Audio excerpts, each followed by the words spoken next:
Bien. Y bueno, entonces, así como existe una respuesta específica contra virus, bacterias y parásitos, también tenemos características del sistema inmunológico contra los hongos.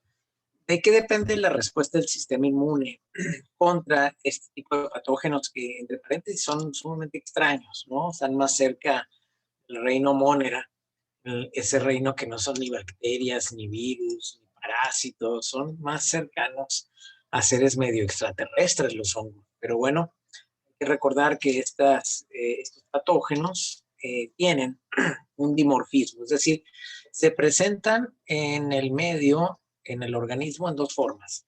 En la forma filamentosa, que es lo que se conoce como hifa, básicamente, por así decirlo, es el arbolito que forma el hongo, es ese conglomerado que se va extendiendo en un tejido determinado. Y la forma oval o levadura, que es más parecida a los patógenos bacterianos extracelulares.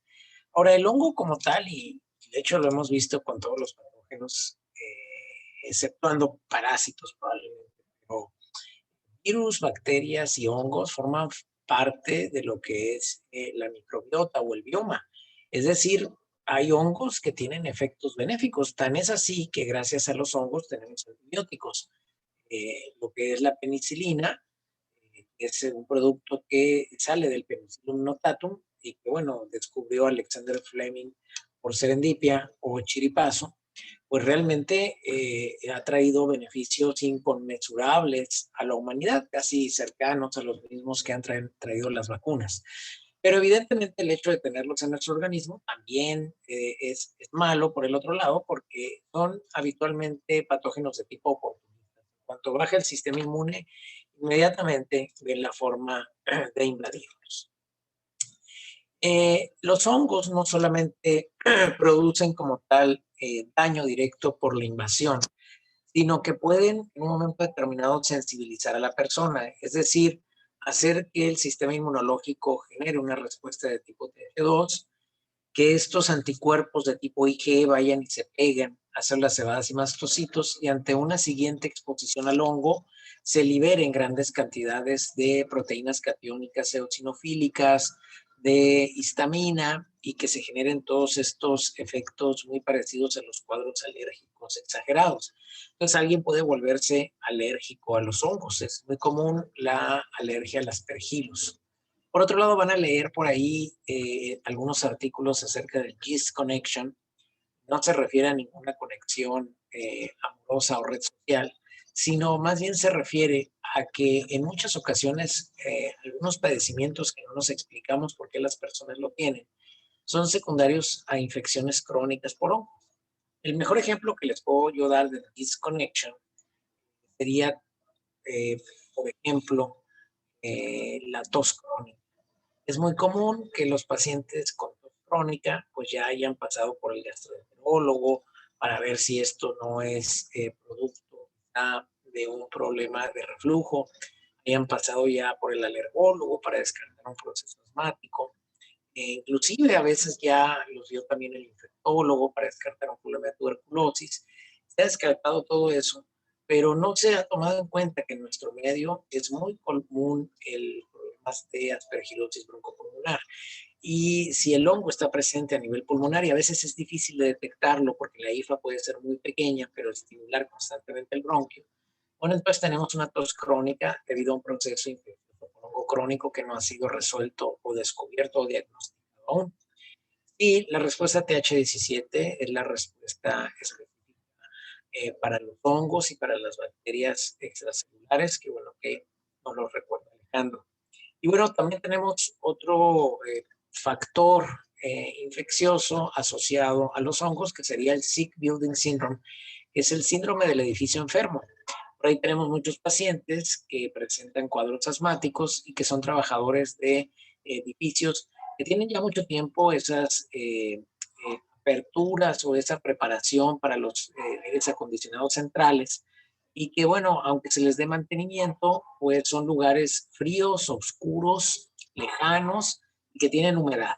Y ese es el lugar perfecto para el hongo para crecer. Bueno, sobre todo no tanto frío, sino que sean calientes. Y aquí en Hermosillo, pues por el calor que se da, por la humedad de esos conductos de aires acondicionados, pues es el lugar donde crecen una gran cantidad de hongos. También edificios antiguos o inclusive en la catedral, ustedes vayan y vean cómo está llena de palomas. Las palomas pues cuachean ahí, hacen su poposita y crece el hongo. Entonces también personas que trabajan en edificios donde están llenos de palomas, los ventanales también tienden a desarrollar el hongo. Bueno, no nos vayamos muy lejos. UDS tiene también en su edificio, si ustedes salen al pasillo, y bueno, ahorita no han tenido oportunidad porque no hemos tenido casi clases presenciales, pero ustedes pueden ver cómo está lleno de palomas también su pasillo. Bien, ese es un factor de riesgo para el desarrollo de Aspergillus vals, a una hifa que entre en su vía respiratoria para que el hongo se pueda llegar a reproducir y quedarse a vivir ahí. Entonces tiene mucho que ver las propiedades del hongo y obviamente las propiedades del estado inmunológico del paciente, al igual que todo lo que vimos de parásitos, virus y bacterias, también tiene mucho que ver eso con el hongo. Para que el hongo pueda establecer una infección local, decíamos, con una hifa es suficiente para que esto ocurra, pero a veces también depende de la capacidad invasiva del hongo, de lo que es la carga fúngica, así como hay carga viral, carga bacteriana, carga parasitaria, también hay carga fúngica. Es decir, no es lo mismo que te expongas a una hifa que te expongas a 1000 hifas.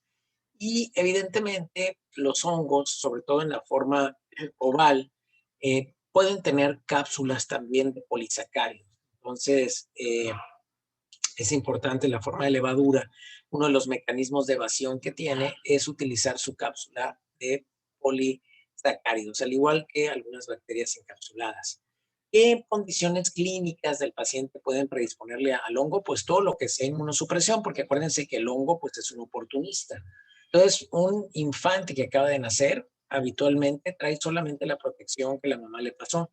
Todavía no empieza a desarrollar su inmunidad adquirida y por lo tanto es un factor de riesgo el infante para el desarrollo del hongo. Es muy común que en las dermatitis del pañal, el proceso inflamatorio que se genera porque no le cambian rápido al pañal, al bebé y la pipí irrita la piel, pues después sobre esa piel irritada, a veces les dan antibióticos o pomadas locales y lo que generan es que crezca un hongo.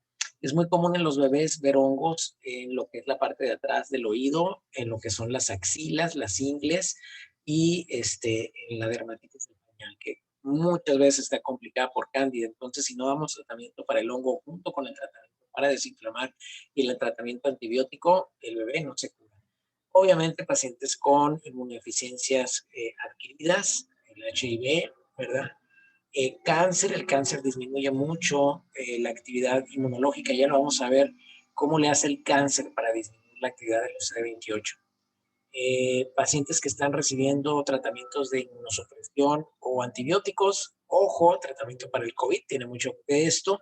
Los pacientes con COVID inflamatorio se les dan cortisona en dosis muy alta, inclusive inmunosupresores, y a veces ya les han dado antibiótico previamente, son parte del tratamiento de la fase 1. Entonces, pacientes post-COVID, muy común que se sobreinfecten con hongo, ojo, eso también.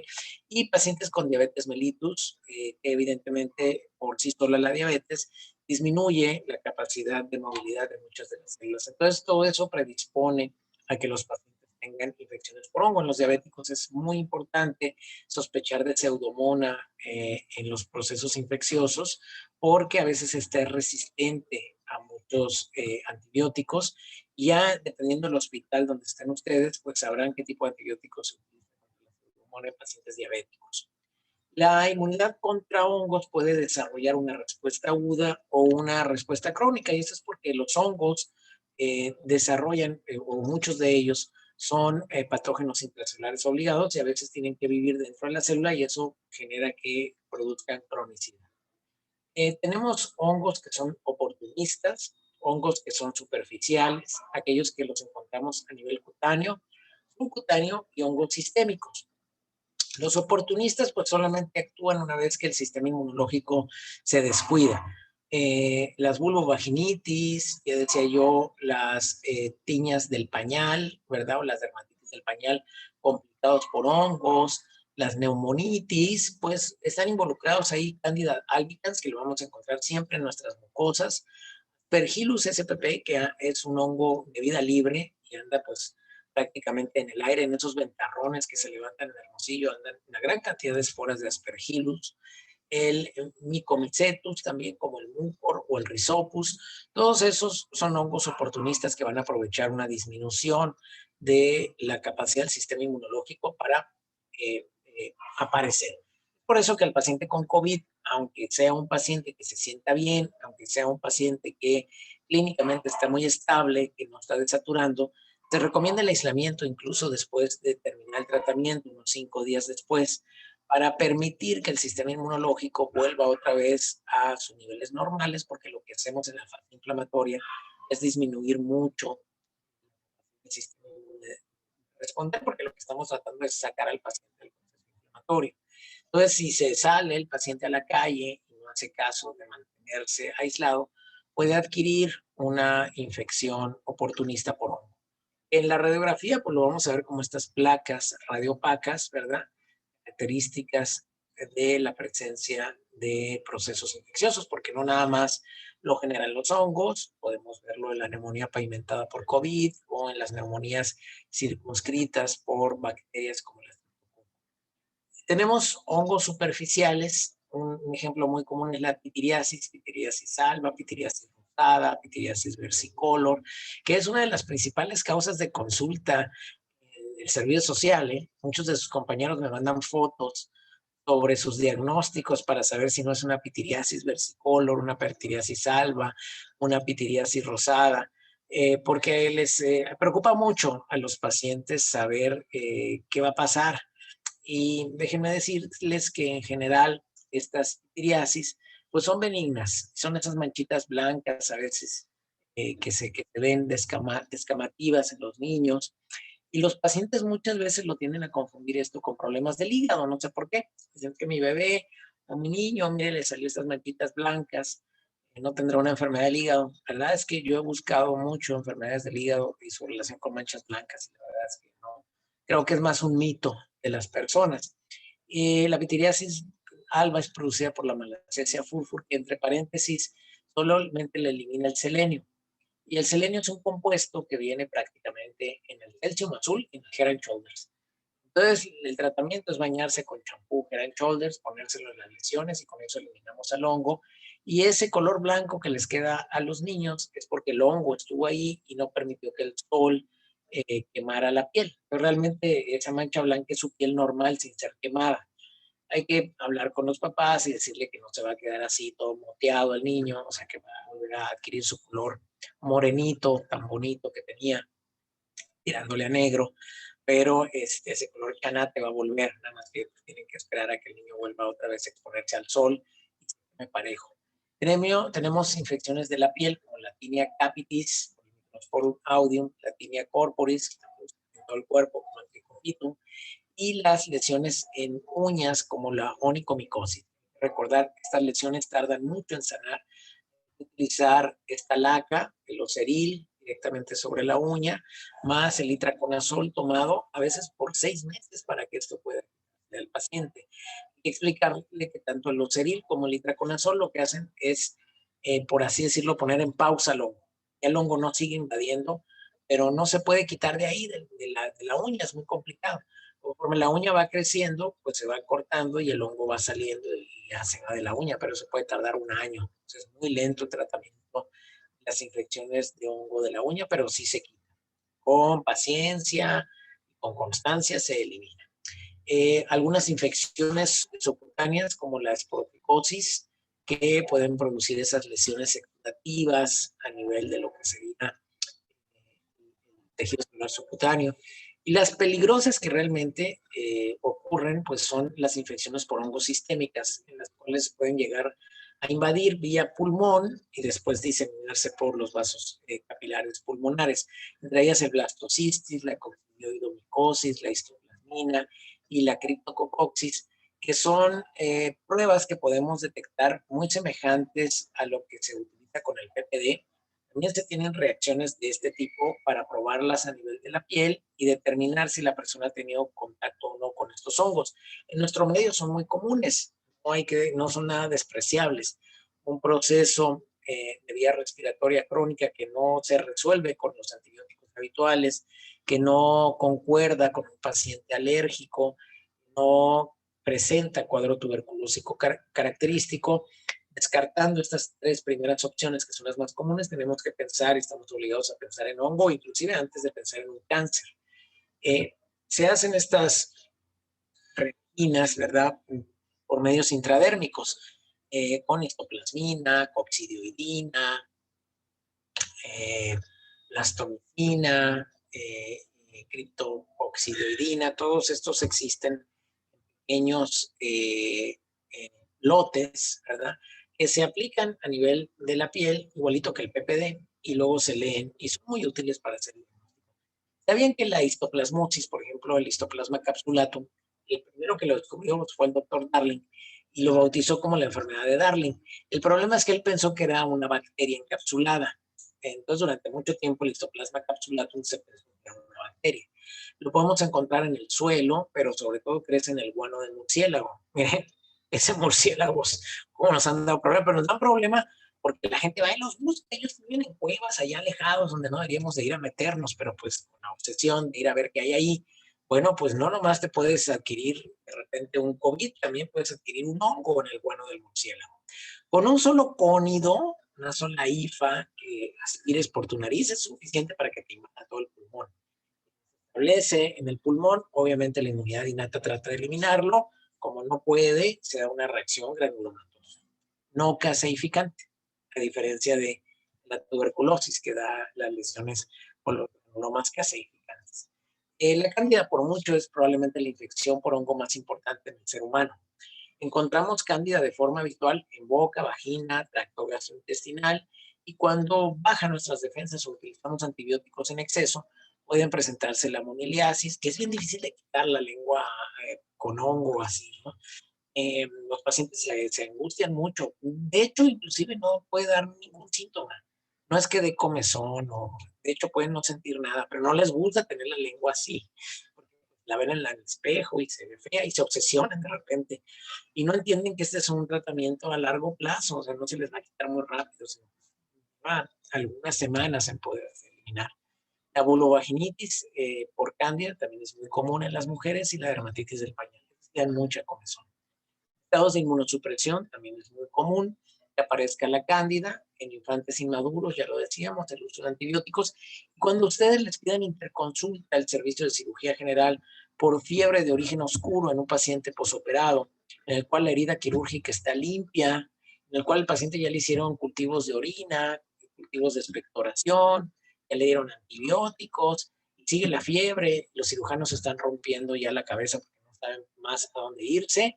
Déjenme decirle que la cándida es la principal causa de fiebre de origen desconocido en pacientes posoperados que tienen válvulas y catéteres. En ese momento hay que quitar catéter largo, hay que quitar todo lo que haya y hay que cultivar la punta y pedir el cultivo para hongo, porque lo más seguro es que tenga un hongo ahí y eso sea lo que constantemente le está dando la fiebre al paciente.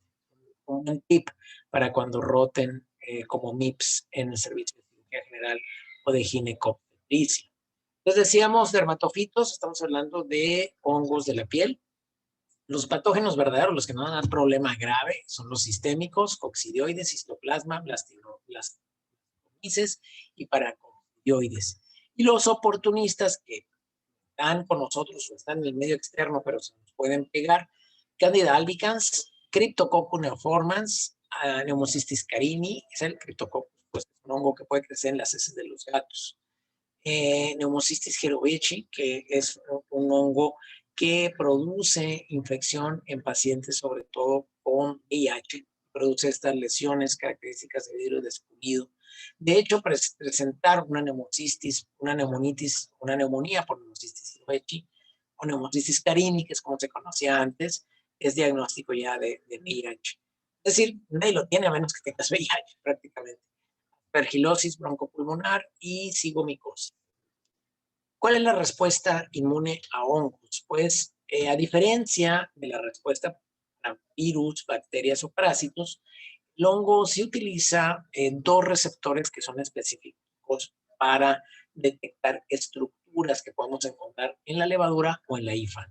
Y estos son el receptor TOL tipo 2 y el receptor de dectina tipo 1, porque esta dectina tipo 1 es una proteína que la vamos a encontrar específicamente en hongos. Entonces son respuestas o receptores de la inmunidad innata específicos para despertar una respuesta contra hongos. Y detectan estas proteínas, entonces en ese momento la célula dendrítica va a liberar interleucinas que van a favorecer, ¿verdad?, respuestas de todo tipo. H1, TH2, TH reguladoras, pero sobre todo de tipo TH17, porque este va a ser muy importante contra los hongos, ¿verdad?, que producen procesos de tipo inflamatorio. La respuesta TH1 es importante porque algunos hongos son intracelulares obligados, entonces es una respuesta que resiste la infección dentro de nuestras células por el hongo. TH2 no es nada despreciable, aunque evidentemente va a producir IgE, aunque va a producir una respuesta más que nada de anticuerpos, ayuda en la eliminación del hongo como tal, y la respuesta de los linfocitos CD4 reguladores es importante porque ya una vez que ya se eliminó el hongo como tal, pues da para abajo el proceso inflamatorio para que no sea persistente e inclusive de alguna otra manera limita las respuestas inflamatorias contra la cándida que se encuentran normalmente como en un estado, por así decirlo, de comensal ahí con nosotros. No podríamos hablar de un mutualismo como tal porque no le obtenemos ningún beneficio a la cándida, pero está ahí presente. El beneficio indirecto que pudiera tener el que tengamos cándida es que la cándida a su vez limita el crecimiento bacteriano. Entonces están como en un equilibrio ellos dos compitiendo por estar ahí. Pero fuera de eso no nos aporta ningún beneficio como tal. La dectina de tipo 1 es un receptor de reconocimiento de patrón que va a reconocer beta-glucanos, que son unas estructuras glicoproteicas que tienen los hongos de forma específica. Son polímeros que se encuentran en la pared de hongos, lo encontramos también en el zimosan, y estos receptores de dectina tipo 1 pues activan lo que es el estallido respiratorio y generan factores de transcripción nuclear como el factor de transcripción nuclear kappa beta, que ya habíamos visto, tiene muchas funciones, entre ellas la producción de gran cantidad de citocinas que medían el ambiente intercelular para que los CD4 se conviertan en TH17, TH1. Son los más importantes en la respuesta contra hongo. Entonces aquí tenemos una levadura que va a tener sus simógenos y que va a tener lo que decíamos los beta-glucanos, reconocido por el receptor TOL tipo 2 y por el receptor paradectina tipo 1, y estos generan factores de transcripción nuclear que hacen un cambio epigenético para producir citocinas proinflamatorias. Existe un síndrome que se llama síndrome de reconstitución inflamatoria. ¿Okay? Síndrome de reconstitución inflamatoria es un síndrome que ocurre en muchos pacientes que se encuentran con inmunosupresión. El mejor ejemplo son los pacientes con VIH. El paciente con VIH se encuentra con inmunosupresión, pues muchas bacterias, virus, parásitos y hongos empiezan a aprovecharse del paciente. Cuando ya se hace el diagnóstico y se empieza la terapia para revertir el VIH, lo que hacemos es que entonces inhibimos el crecimiento del VIH, se queda el VIH como que en pausa, y eso permite recuperarse al sistema inmunológico. La recuperación es muy rápida, el sistema inmunológico descubre todos esos patógenos que estaban ahí aprovechándose del organismo y los empieza a eliminar rápidamente. Esto genera una tormenta de citocinas igual que la del COVID y el paciente se puede complicar y morirse, así morirse. Qué curioso, se va a morir porque su sistema inmunológico está funcionando. ¿Qué tal? Eso es lo que le pasa a los pacientes con COVID. No los mata el virus, porque el SARS-CoV-2 no es citopático. Lo que mata al paciente con infección por COVID-19 es su respuesta inflamatoria exagerada, la tormenta de citocinas. Bueno, eso ya lo sabíamos hace mucho tiempo y ocurría en los pacientes con VIH cuando la reconstitución del sistema inmunológico era muy rápida. Por eso los niveles de CD4 en el paciente con VIH marcan el tipo de terapia que se le va a dar. para evitar el síndrome de reconstitución inflamatoria inmune.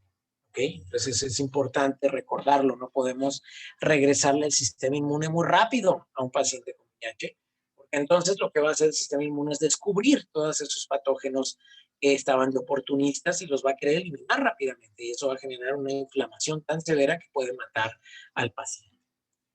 Respuesta inmune innata contra los hongos. En la respuesta inmune innata, obviamente, pues tenemos antes de la respuesta innata como tal, que se tiene que desarrollar, tenemos las barreras físicas a la entrada, lo que es la piel, las lágrimas, el moco, la microbiota, pues todo eso está ahí constantemente y forman parte de las barreras físicas contra el hongo, que tiene que el hongo poder superar.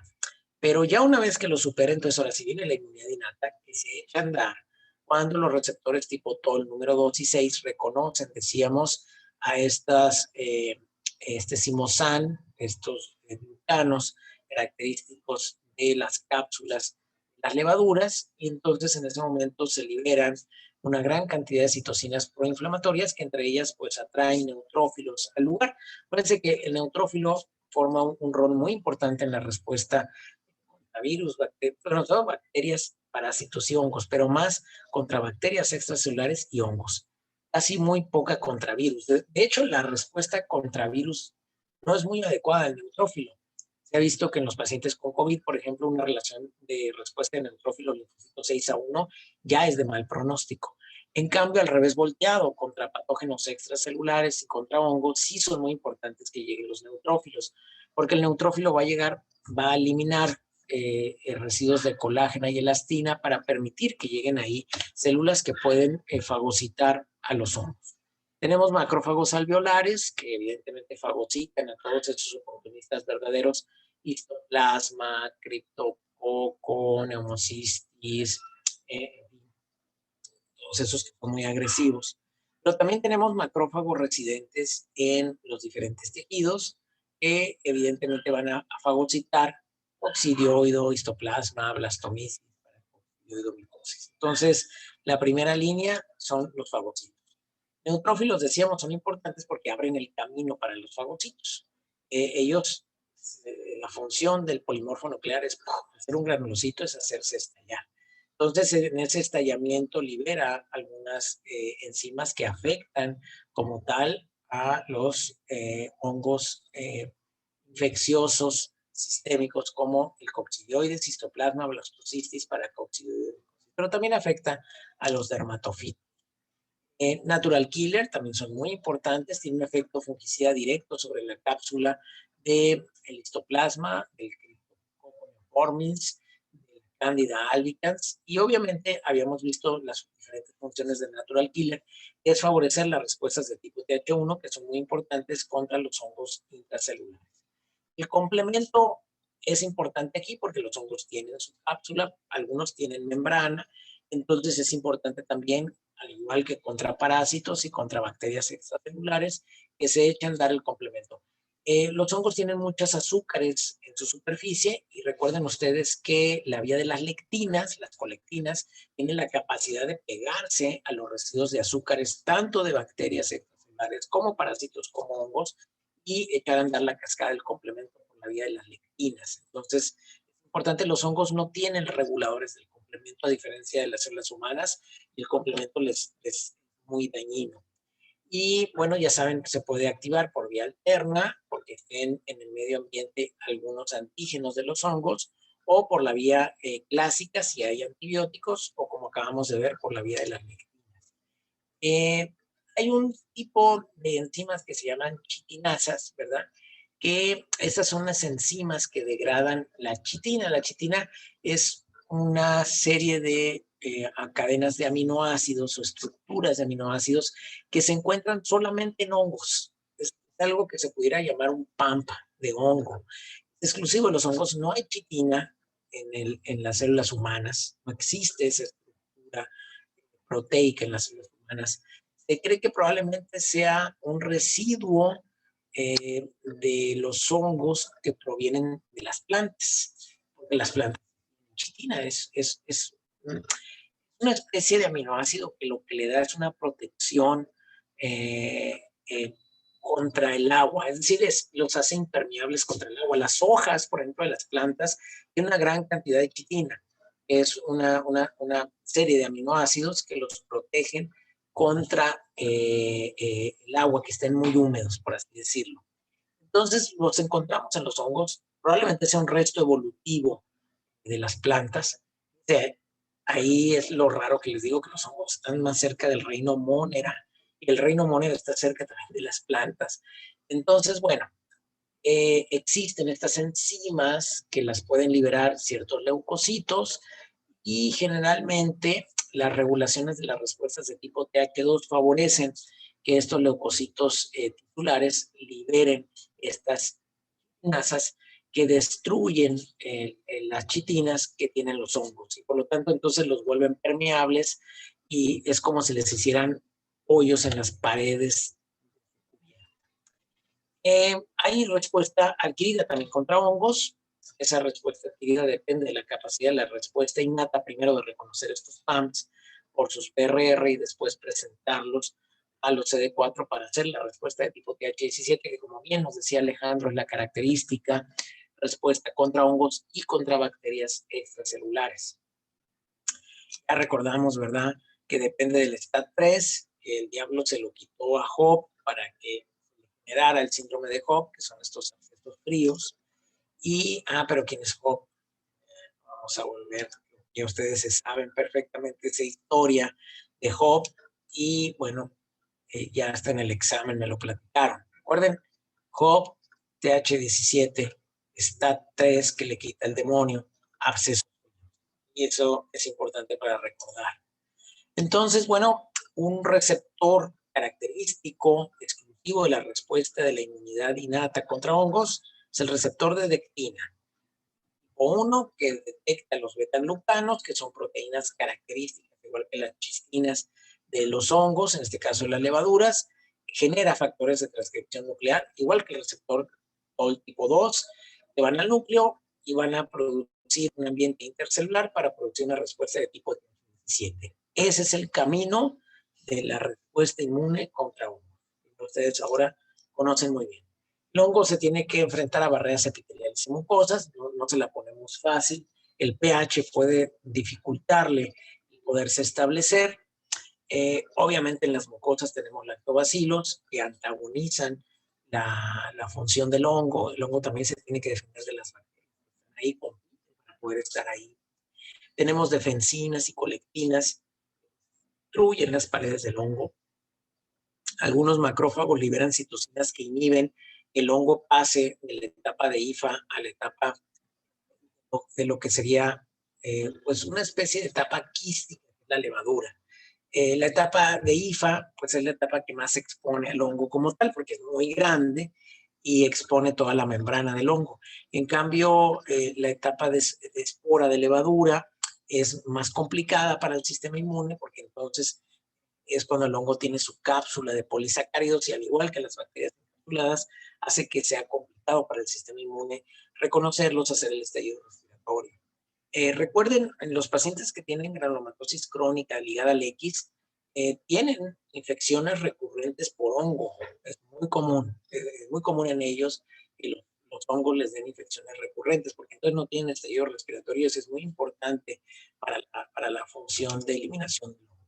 ¿Qué hace el hongo para evadir al sistema inmune? Bueno, ya si el hongo sabe, ¿verdad?, que el problema es básicamente los receptores TOL tipo 2, los receptores de dectina. Entonces, a veces puede haber un cambio, ¿verdad?, de IFA a levadura. El cambio de IFA a levadura le favorece al hongo, porque la levadura es como su etapa quística, que es la etapa más complicada para poder detectar al hongo. De hecho, cuando se adquiere, ¿verdad?, por fuera, se adquieren las levaduras, que es lo que anda volando por ahí.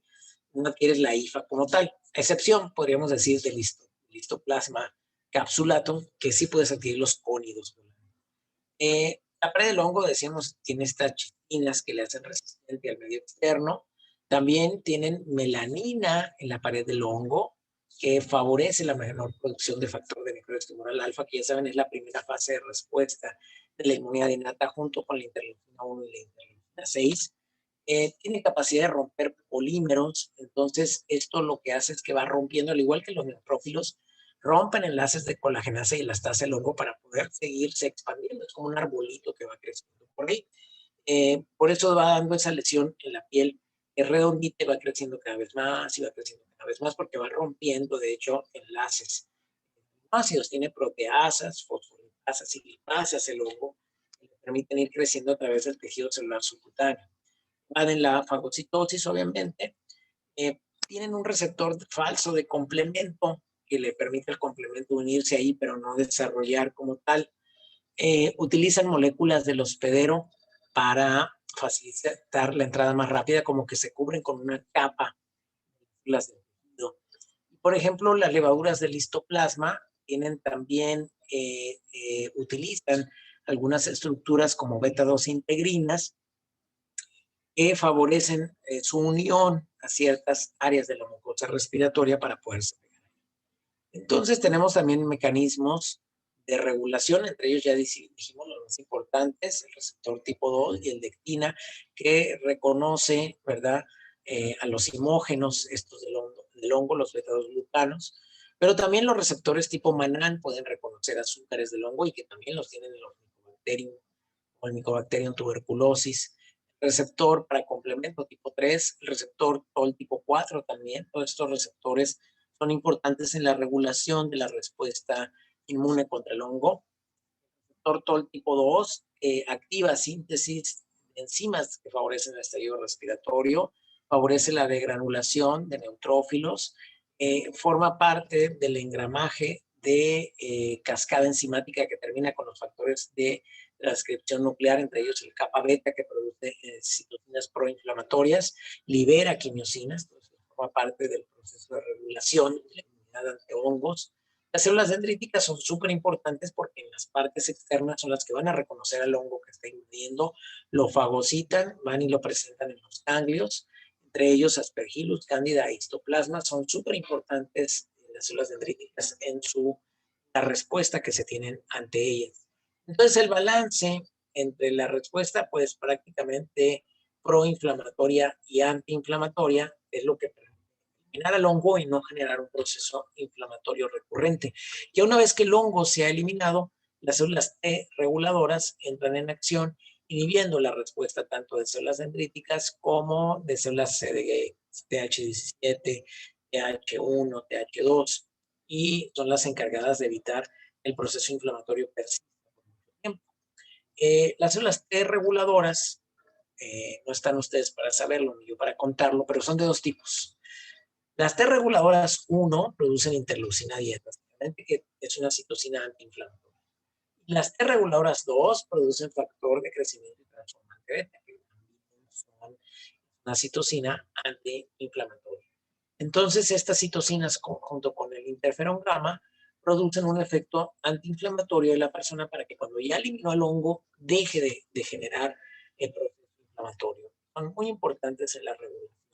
Lo que puede dar el balance, básicamente, entre la eliminación adecuada del hongo y un tejido sano y el daño que pueda producirse en el tejido, o ya sea que no hay una eliminación adecuada del hongo o la respuesta inflamatoria fue de plano muy severa. Como conclusión, yo les diría que la respuesta inmune contra el hongo, los hongos pueden sobrevivir en tejidos extracelulares o dentro de las células, entre ellos inclusive dentro de los mismos fagocitos. Entonces, por eso las respuestas extracelulares TH17 y TH1 son las más importantes. Son importantes, obviamente, los receptores de la inmunidad innata, receptores TOL tipo 2, dectina para reconocer al hongo, pero también son importantes las respuestas CD4 de tipo 17 y las respuestas de CD8 contra patógenos intracelulares. A menudo los hongos nos van a provocar respuestas también de anticuerpos.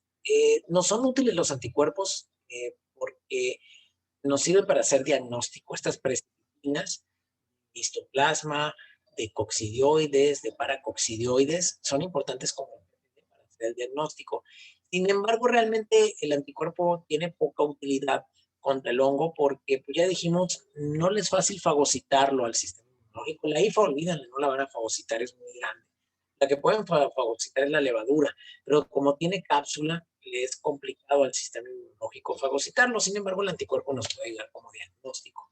Igual que las bacterias tienen cierto efecto benéfico, porque estar ahí la cándida evita que crezcan las bacterias. Dependemos mucho de la capacidad de reconocer con los receptores tipo TOL la inmunidad innata al hongo. Por lo tanto, un mecanismo de evasión que tienen los hongos es inhibir la expresión de los receptores tipo TOL y los receptores de deptina. Y esto lo hacen favoreciendo las respuestas de los linfocitos T reguladores. Entonces es un mecanismo de evasión que tienen los hongos. Esto lo van a poder encontrar en la página 347 a la 350 del ABAS. En el Belanti, el que lo encuentre, es un libro difícil de encontrar, pero también ahí lo podemos encontrar. Y bueno, si no hay más por el momento, llegamos al final de la clase. Hemos visto las 4 respuestas inmunes contra virus, bacterias, parásitos y hongos. El día de mañana vamos a ver lo que sería el proceso de la hipersensibilidad, que es básicamente ya entrar en patología del sistema inmune, como el sistema inmune a veces se equivoca y genera respuestas exageradas. Y después de ahí nos vamos a ver lo de inmunidad contra